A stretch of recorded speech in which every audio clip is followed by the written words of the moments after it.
Tonight in the 6 Feet Under Fab headquarters, we're going to start diving into this TJ build. If you saw my last video where I went over of the kind of the do's and don'ts of what to look for when you're buying a Jeep, this is a 1998 Jeep TJ that I'm starting a build series on. Before I start going over the parts that we're going to be throwing at this Jeep TJ, I will kind of give you a description of this build series. So I'm going to be building 2 Jeeps. I'm going to be building this Jeep and I'm going to be building another Jeep, which I'll introduce in another video, so stay tuned for that. The items that we're going to be throwing at this Jeep are items that I would say is mid-range budget. You know, we're not throwing 16-inch coilovers in it. We are putting like the Rusty's kit, which is it's about a $3,000 suspension system, so it's not cheap, but it's not a $6,000 suspension system or anything like that. So I would say it's mid-range. Then the axle upgrades, it's something that I would say it was about mid-range. We're not going tons. We're trying to keep it, like I said, mid-range, something that the average Joe could build in his garage. Whereas the other Jeep that we're going to be building, it's going to be a budget build. And what we're going to do is we're going to build this one, and then we're going to build the budget build, and then we're going to go head to head and do a Jeep build off. So I'm basically doing a Jeep build off with myself. The purpose of the build series is what you would want.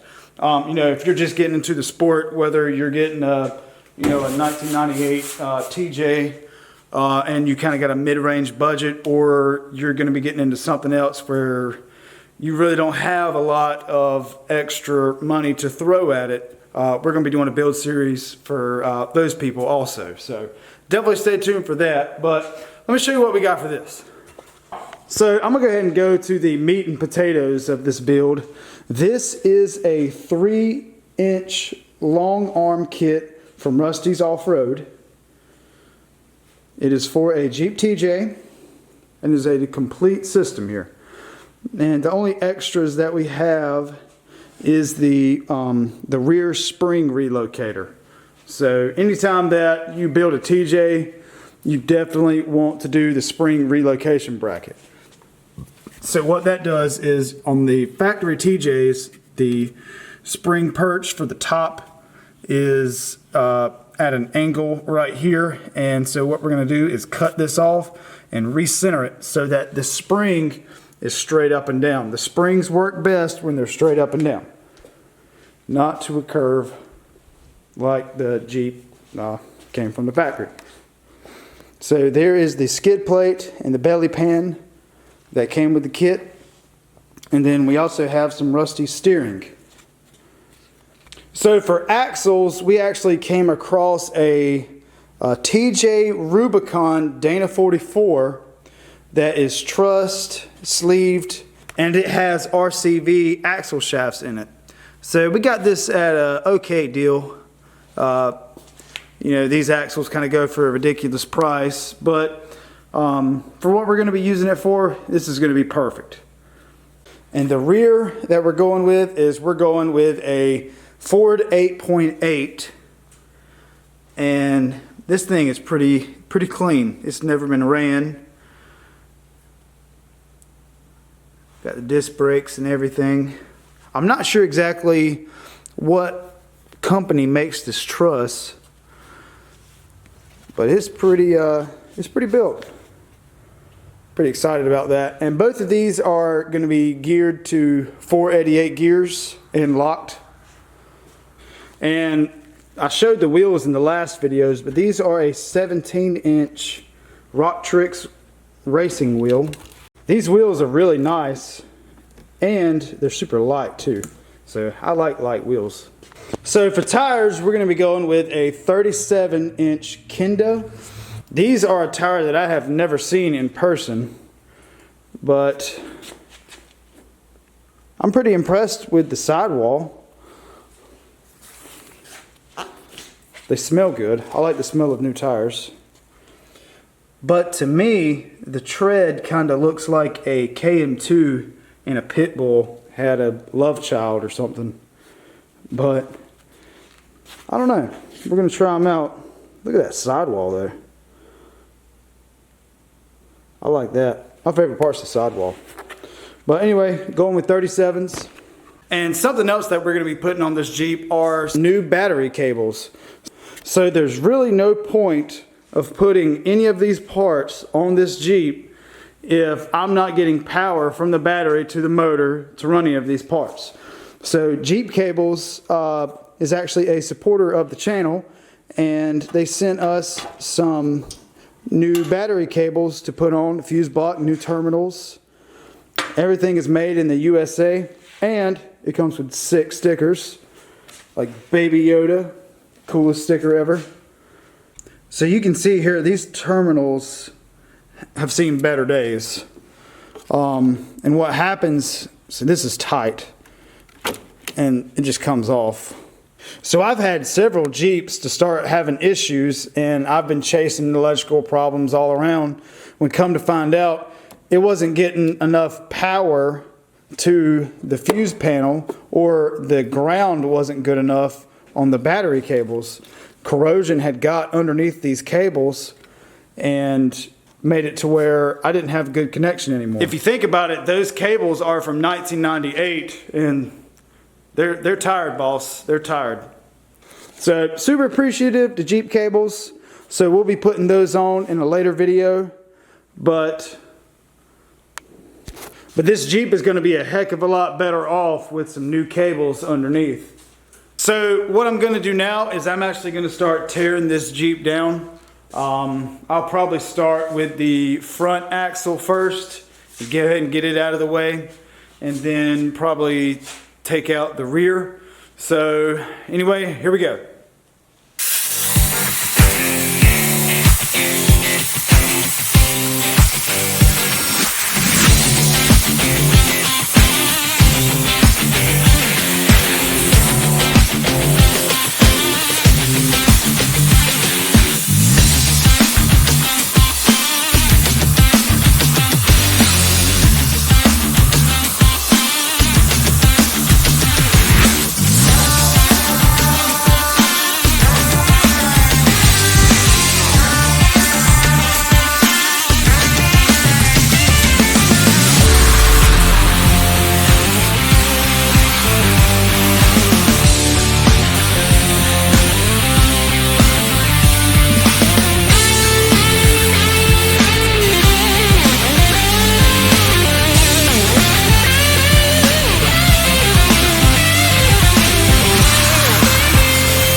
Alright, so what we have done so far is we've disconnected everything suspension wise that is connected to the axle, and what you just saw me doing was I took my plasma cutter and then cut the inside of this lower control arm bracket, and so now we've got the axle on the weight on the ground, and I'm going to finish cutting it that way it doesn't, you know, fall or anything. I'll edit that out.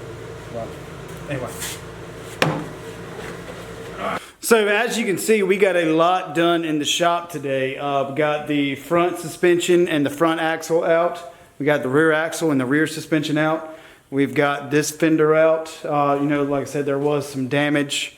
So we're going to be, I think we're going to be replacing this fender and probably this grill too. But so we've just got everything just kind of loosened up right now. And what I'm going to do now is probably one of the most aggravating parts of this process. Let me show you. So this right here is the rear spring perch, and as you can see, it is at an angle. It should be straight up and down, but it's not, but it's fixing to be.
that was a workout, but check this out.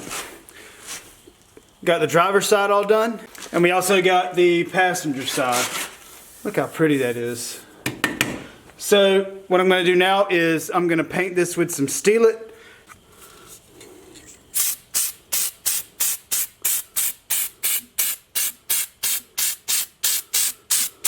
And what's really cool is that whenever I go to put those brackets on, I don't have to clean the metal.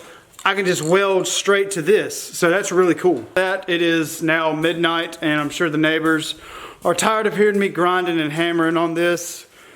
So anyway, I'm gonna get this painted up and we'll see y'all tomorrow.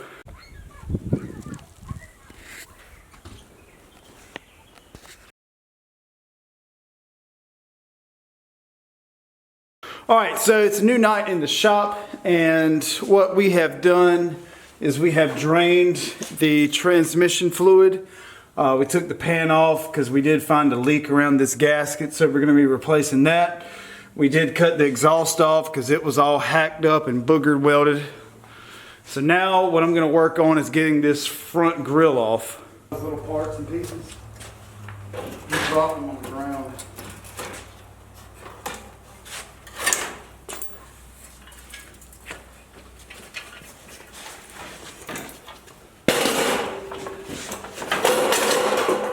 Alright, so now that we got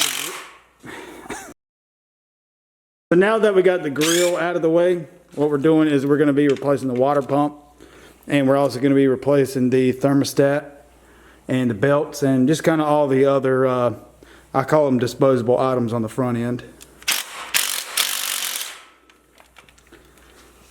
Alright, so I got a little TJ update for y'all. So as you can see, I went ahead and cleaned the old brackets off right here, so now it's pretty smooth, feels good. I had to move the lift arms further out and put them where the lower brackets were to put this subframe control arm bracket on. So this is just mocked up right now. And in the Rusty's kit, it shows exactly which holes that you would need to use. So there's a little bit of a difference in some of the holes for like I think it's like the 97 to 2002. Yeah, so 97 to 2002, they go in different holes than the earlier year or the later year TJs. So something to think about. So this is what that subframe control arm bracket kit looks like off of the Jeep.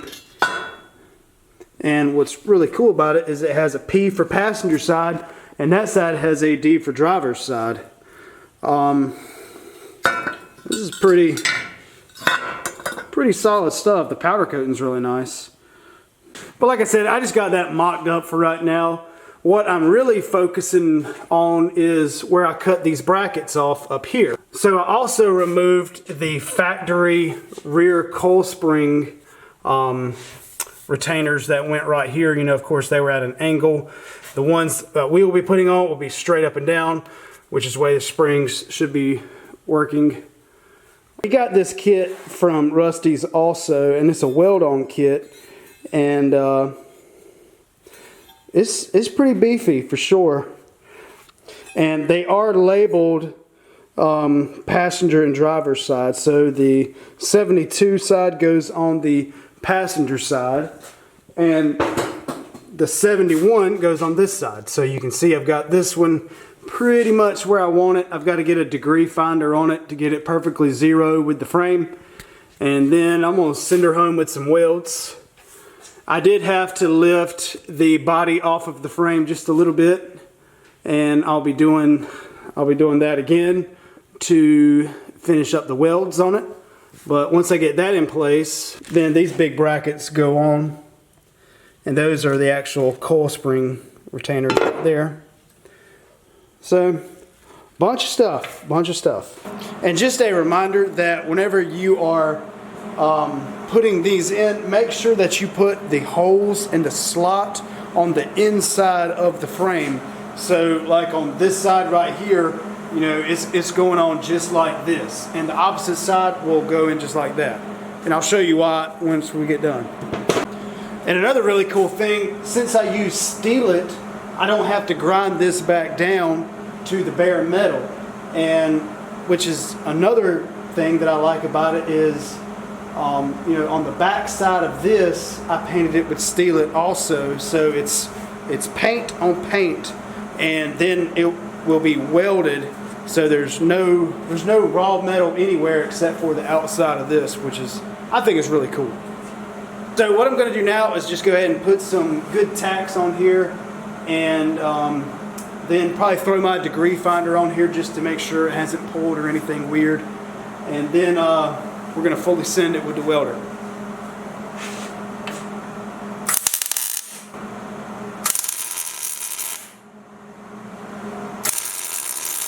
So I've got the coil brackets all welded up, and now I'm going to work on getting this drilled out right here. So how this works is this subframe, you know, it bolts onto the frame right here. The bolts on the bottom pull it up, and there's actually a factory hole right here. I'll show you on the passenger side. So right here, but there's not one on the back side, so you have to drill the back side. And then what happens is this upper link, whenever you put it in, you run a bolt all the way through the frame, and this subframe bracket right here. So a massive bolt just goes all the way through and just secures it all. So now I've got to pull this up all the way, and then I will know where to drill my hole. So I got that hole drilled out to a 9/16 drill bit, and now I'm going to get that subframe on and see what it looks like. Alright, so I have the subframe bracket on, and I have the bolt all the way through. And so what I'm going to do is tighten all these up all the way, and then I'll see where I need to drill out this hole right here. I'll be drilling this out to 9/16 also. The hole's drilled, and I have the holes painted. So now I'm going to get this drop bracket on here for hopefully the last time.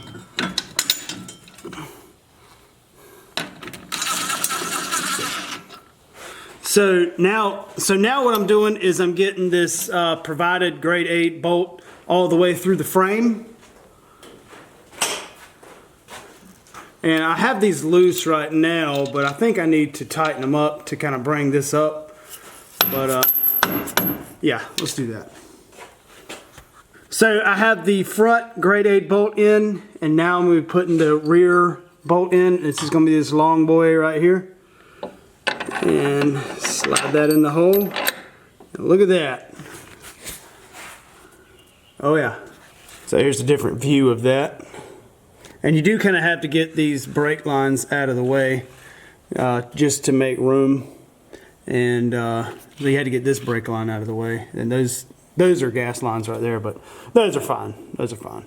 So what I'm going to do now is that I have this side done, is I have to do everything the same exact way on the passenger side. So anyway, I'm going to do that, and then we can get the skid plate on. So I got the passenger side done, and what I did is I just pulled measurements from the driver's side just to make sure that they are completely, you know, symmetrical and everything, because I wouldn't want one to be pulled and, you know, 1/4 of an inch forward or something like that. But they're the exact same on both sides. I made sure of that. And so what I'm going to do now is, I don't know if the instructions say to do this yet, but I'm going to have to do it because I'm going to have to put the skid on to support this, because I have to lower the Jeep down. And I can't lower the Jeep down with nothing holding this. So I'm going to go ahead and temporarily put that skid plate on, and then I can support this with the skid plate, and then I can lower the Jeep down and start getting my rear control arms on. Alright, so I got the skid plate up here on my little transmission jack. It kind of looks like a Stingray, doesn't it? It's like a 100-pound Stingray. But anyway, so how this works is on the 99 to like the 2000, 2002 TJs, it'll be lining up with these holes. It'll be lining up with these holes right here. And same way on the other side. And then of course the transmission mount will go right there, or right there.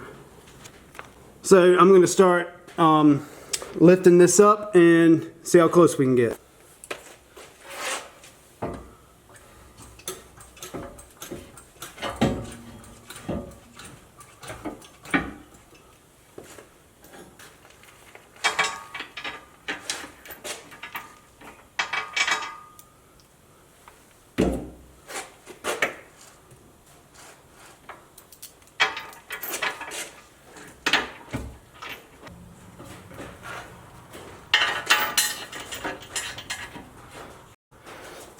Alright, so now I'll be doing the passenger side here. Alright, so got the skid plate on. It's looking pretty good. So now I'm going to get the Jeep lowered down and see about getting some lowers on. So what we're doing now is we have the axle up underneath the Jeep, and we are drilling out the holes on the upper control arm mounts on the 8.8. As you can see, we've got both uppers in, and like I said, you know, that 7-inch grade 8 bolt, it goes all the way through the top. We don't have the nuts on it just yet, but so now we're just going to be putting the rear uppers on the axle side in once we get it kind of lined up.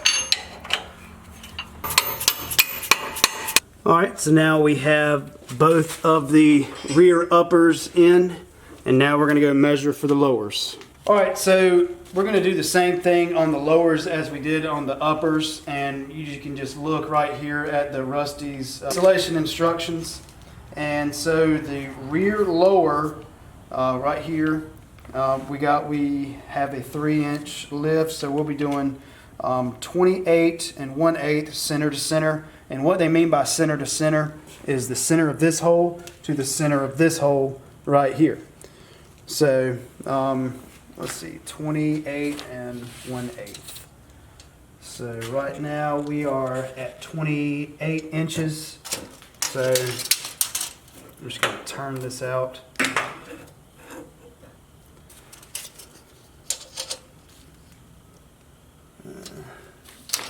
Turn it one more time.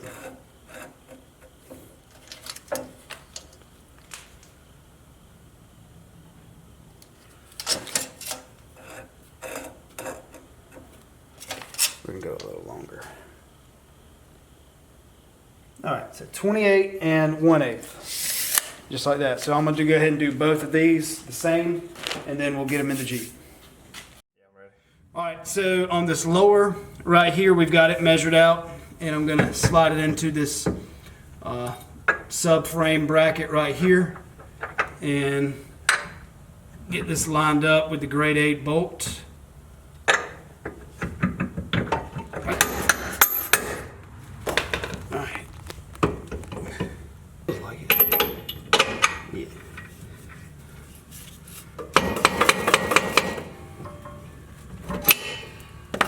Alright, so got that one in. Go ahead and put these on right here, that way we don't lose them. Not tightening up anything yet. Alright,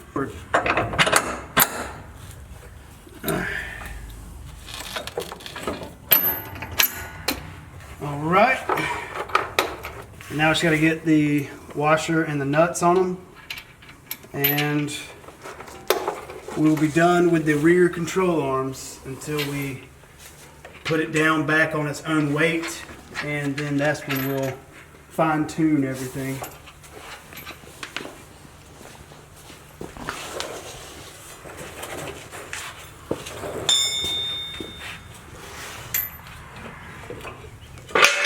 The next step that we're going to be doing is putting in the Rusty's 3-inch springs for the rear. And before we do that, we did go ahead and put in the rear track bar. We just centered the axle up, and you know, we don't have the weight on the vehicle right now, but or we don't have the weight on the axle right now, but we just lined it up just kind of give us a quick, just a ballpark figure, you know. So once everything's on the ground on its own weight, then we'll recenter the axle and everything. But we're kind of guessing this is where things are going to be, so we're just going to go with that for right now. But before we get those springs in, we do have to put these plates on. These are the Rusty's plates that came with the relocation brackets right here. And how this works is, you see it has a hole on the bottom, and that little tab on the inside, this slides in just like this, and then you can actually access it from that hole that we put into the on the inside of the frame. That way you can move this around and line it up whichever one of these holes that you're going with. Just like this, kind of line it up with the hole that you want.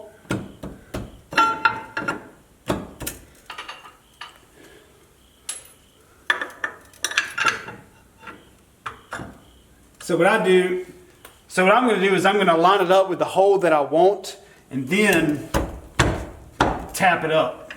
That way I know that it's going to be lined up exactly where I want it to be. So I have the tab on the inside lined up. I have this lined up. So now I'm going to be taking the base off of the 8.8, just like that. So that's just the spring retainer there. And then I'm going to be taking the spring retainer plate,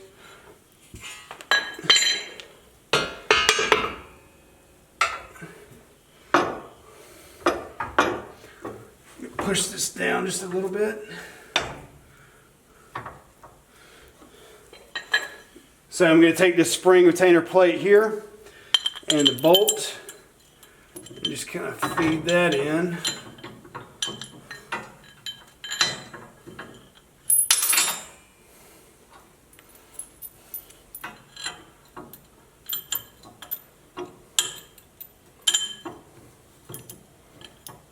Alright, so I got that started there. So I'll rotate this retainer around, and then I'll take the retainer for the bottom and slide that in and get that started. So these plates right here, they do not come with the Rusty's kit. These are just some that I had around here. We will be adding bump stops later. They haven't come in yet, so we're just going to be running these retainers for right now, but of course it'll be super simple just to get a bump stop in there later on. But anyway, so now we are pretty much ready to set this down on its own weight. That looks so good though. So the Jeep is on its own weight for the first time in the rear. Look at that. That looks so good. And I apologize. I realized I played back the last video. I was like super mouth breathing in that video. I apologize about that. I've still got a cold and don't really feel the greatest. And I'm a little pale, a little nauseous. But got to keep working. But even though I feel like crap, sound like crap, look like crap, this feels really good to have this on its own weight. I've been trying to stay motivated on it. Anything is better than sitting on the couch. So, and also I definitely forgot a step. I totally forgot to cut off the upper brackets on the frame. And so whenever I went to set it down on its own weight, they did contact the arms. So I'm gonna have to cut those off. So you can see right here, definitely forgot to cut those off. And on the other side also. But anyway guys, I'm probably going to end this video right here. I really appreciate y'all watching me install this Rusty's 3-inch long arm on the back half of this TJ here. So In the next video you'll see on this, we'll be putting the front Dana 44 and hopefully get it back on its own weight altogether. And you can see what else we're going to be doing to this build. But anyway, I really appreciate y'all watching. If you would, hit that like button and make sure that you are subscribed so you don't miss out. And we'll see you on the next one.